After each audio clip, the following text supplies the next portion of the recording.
Jusqu'où iriez-vous par jalousie pour dépasser celui qui vous a tout donné? C'est l'histoire d'un jeune homme qui, pour échapper à une vie de misère, a suivi son ami d'enfance dans la capitale. Cet ami a été son sauveur, le convainquant de venir et lui trouvant une place d'apprenti chez son propre oncle. Pendant des années, ils ont travaillé côte à côte, une amitié fraternelle qui semblait indestructible. Une fois leur apprentissage terminé, ils ont ouvert leur propre boutique, l'un à côté de l'autre. Mais rapidement, une jalousie amère a commencé à ronger le cœur du jeune homme. Alors que son ami prospérait, réapprovisionnant son stock plusieurs fois par mois, lui peinait à joindre les deux bouts. Il ne comprenait pas. Il était convaincu que le succès de son ami n'était pas naturel. Poussé par l'envie et les mauvais conseils, il a décidé de chercher une solution occulte.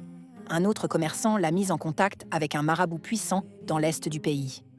En secret, il a fait le voyage. Face au marabout, son intention était claire. Il ne voulait pas de mal à son ami. Il voulait simplement que son propre commerce devienne plus florissant que le sien, que les clients viennent chez lui plutôt que chez son voisin. Le marabout lui a donné un gris-gris à enterrer devant sa boutique, lui assurant que ses vœux seraient exaucés. Il a obéi sans se douter du prix terrible qu'il allait payer. Le rituel a fonctionné avec une efficacité diabolique.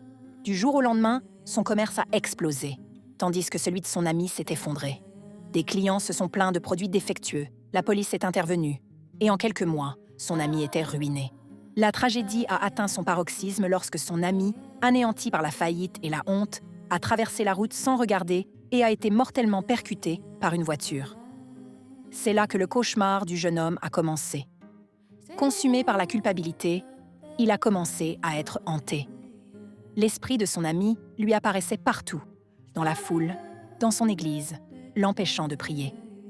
Les nuits où il faisait le plus de ventes, le fantôme venait le tourmenter, l'étranglant dans son sommeil, le forçant à hurler son nom pour qu'il le lâche. Terrifié, il a recontacté le marabout.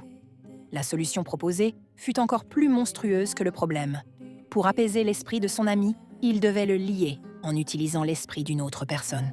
Mais pas n'importe qui. Il devait sacrifier une femme qui l'aime plus que son ami ne l'avait jamais aimé. Il est maintenant piégé. Il sait qu'aucune femme ne l'a jamais aimé avec la pureté et la loyauté de l'ami qui l'a détruit. Sa seule option serait sa nouvelle petite amie, une innocente qu'il refuse de sacrifier. Il est au bord de la folie, incapable de profiter de sa richesse maudite, tourmenté jour et nuit. Alors, la question est pour vous. Est-il un monstre ou une victime de sa propre ambition? Doit-il continuer à subir ce tourment jusqu'à la folie ou doit-il commettre un autre crime irréparable pour trouver la paix?